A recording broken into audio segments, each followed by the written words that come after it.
Orang Eropa mulai secara terbuka merendahkan Donald Trump karena kegagalannya dalam perang melawan Iran. Kanselir Jerman Friedrich Merz dengan tajam mengkritik Washington, memperingatkan bahwa pemerintahan Donald Trump menjadi korban manipulasi dan penghinaan dari rezim di Teheran, serta tidak memiliki strategi yang jelas untuk mengakhiri konflik ini.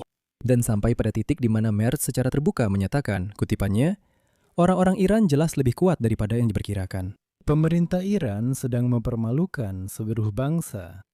Pernyataan seperti itu sulit dibayangkan sebelum Donald Trump, dan orang-orang Eropa punya hak penuh untuk berbicara seperti itu tentang Trump. Karena para pemimpin Eropa kini memiliki ketakutan baru.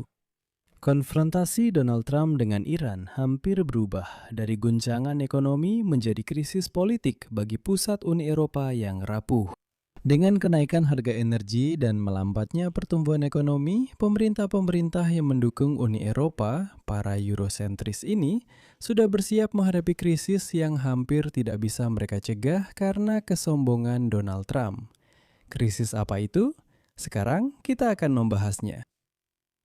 Nama saya Alexei Peci, mari kita bahas topik ini bersama-sama. Tapi sebelum kita mulai, saya minta Anda untuk berlangganan saluran ini, sukai video ini, dan tulis komentar apa saja di bawah video ini.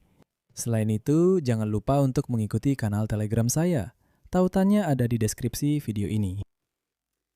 Jadi hari ini tanggal 27 April terjadi sesuatu yang belum pernah terjadi sebelumnya dalam hubungan Euro-Atlantik. Kanselir Jerman Friedrich Merz tidak hanya secara tajam mengkritik Washington atas kegagalan mereka dalam perang melawan Iran, tetapi juga secara langsung menyatakan bahwa Iran secara terbuka mempermalukan Amerika Serikat.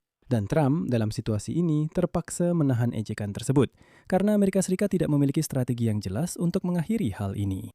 Merz menyatakan bahwa Amerika Serikat salah menilai rezim Iran dan terlibat dalam perang tanpa rencana keluar yang jelas. Dan selanjutnya, kutipan dari Merz yang benar-benar mengejutkan. Secara harfiah, orang-orang Iran jelas lebih kuat dari yang diperkirakan, dan Amerika juga jelas tidak memiliki strategi yang benar-benar meyakinkan dalam negosiasi. Pemerintah Iran sedang menghancurkan seluruh bangsa. Pernyataan ini menjadi salah satu kritik paling tajam dari Merz terhadap perang Amerika-Israel dengan Iran. Dan pada awal perang, Merz masih cukup mendukung upaya Amerika Serikat dengan menyatakan bahwa Jerman berbagi tujuan pergantian rezim di Iran, meskipun meragukan metode yang digunakan oleh pemerintahan Trump. Namun, seiring konflik berlarut-larut dan biaya ekonomi bagi Jerman yang ekonominya sudah kesulitan semakin meningkat di tengah krisis energi, Merz semakin sering mengkritik perang dan apa yang ia sebut sebagai kurangnya syarat-syarat yang jelas. Kurangnya strategi untuk mengakhirinya. Satu kutipan lagi dari Merz. Sudah jelas bahwa Amerika Serikat terlibat dalam perang ini tanpa strategi apapun. Dan sekarang konflik ini bisa berubah menjadi konflik berlarut-larut seperti perang Amerika Serikat di Afghanistan dan Irak. Komentar Merz muncul setelah akhir pekan yang kacau bagi diplomasi Amerika-Iran. Presiden Amerika Serikat Donald Trump tiba-tiba membatalkan perjalanan yang telah direncanakan dari utusan khusus Steve Witkoff dan menantunya Jared Kushner ke Pakistan, dengan menolak apa yang diposisikan sebagai dorongan potensial untuk negosiasi rapuh dengan Iran. Saya ingatkan, Trump bahkan sempat mengatakan bahwa semuanya sudah disepakati. Iran telah menolak senjata nuklir. Seperti yang dia katakan, semua debu nuklir akan diambil oleh orang Amerika. Dan masih banyak lagi yang dia katakan. Ternyata semua itu bohong. Jerman sendiri, saya ingatkan, menolak seruan Amerika Serikat kepada NATO untuk bergabung dalam konflik tersebut dengan menegaskan bahwa ini bukan perang NATO dan tetap membuka kemungkinan peran terbatas dalam menjaga keamanan Selat Hormuz, termasuk penggunaan kapal penyapu ranjau Jerman, tetapi hanya setelah pertempuran berakhir. Dan Merz memiliki hak penuh untuk berbicara seperti itu tentang Trump, karena para pemimpin Eropa kini memiliki ketakutan baru. Konfrontasi Donald Trump dengan Iran hampir berubah dari guncangan ekonomi semata menjadi krisis politik bagi kekuasaan beberapa pemimpin yang sudah rapuh. Di seluruh Eropa, kelompok penguasa yang tidak populer, yaitu pemerintahan saat ini, menghadapi reaksi populis yang pada tahun depan di Prancis misalnya, bisa memberikan pukulan yang cukup kuat hingga membawa kelompok sayap kanan ekstrim ke tampuk kekuasaan. Dan survei terbaru menunjukkan bahwa di Prancis dan Jerman kembali terjadi lonjakan aneh dalam popularitas partai-partai populis ini. Jelas bahwa biaya bahan bakar dan energi berdampak pada makanan, transportasi, perumahan, dan sebagainya. Yang paling parah dirasakan oleh warga berpenghasilan rendah dan menengah. Dalam hal politik, hal ini menciptakan dasar bagi ketidakpercayaan. Tidak hanya terhadap pemerintah nasional, tetapi juga terhadap kemampuan lembaga-lembaga Eropa untuk melindungi warga dari guncangan eksternal. Dan semua ini diatur di Eropa oleh Donald Trump. Dan di sini ada sedikit bocoran. Ketika para pemimpin Eropa mengadakan KTT 2 hari di Siprus minggu lalu, ada pernyataan yang sangat berbahaya di sana. Katanya ekonomi Eropa sudah lemah dan krisis Iran mengancam membuatnya menjadi sangat berbahaya secara politik. Bukan secara ekonomi, tapi justru secara politik.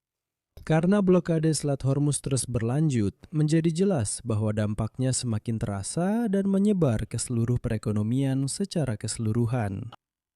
Jadi misalnya di sana Anda tahu jika di awal perang pada awal Maret di Eropa hanya dibicarakan bahwa misalnya harga tiket pesawat bisa naik karena bahan bakar penerbangan semakin sedikit.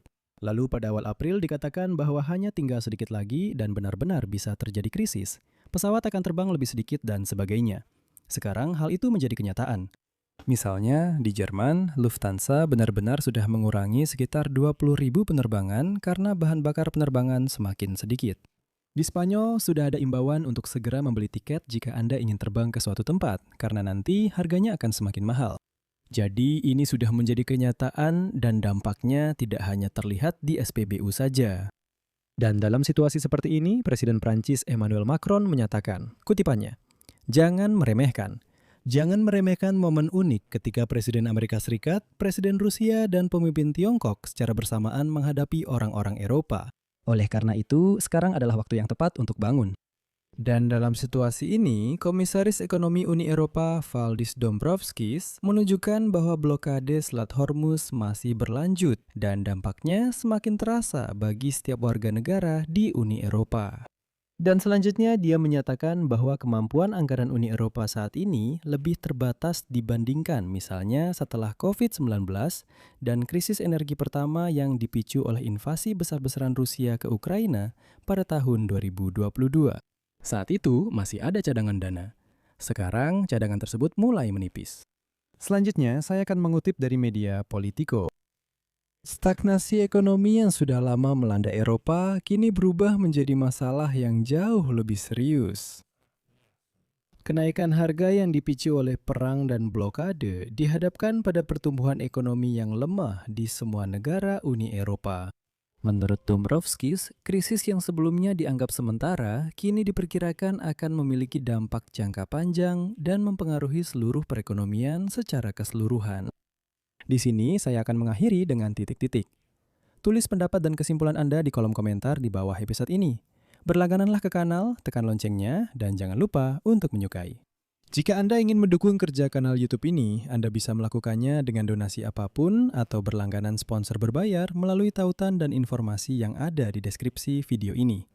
Di sana tersedia berbagai format, atau pindai kode QR yang ada di layar Anda. Ini adalah cara paling mudah untuk mendukung kerja kanal ini. Saya akan sangat menghargainya. Itu saja, jaga diri Anda. Sampai jumpa semuanya.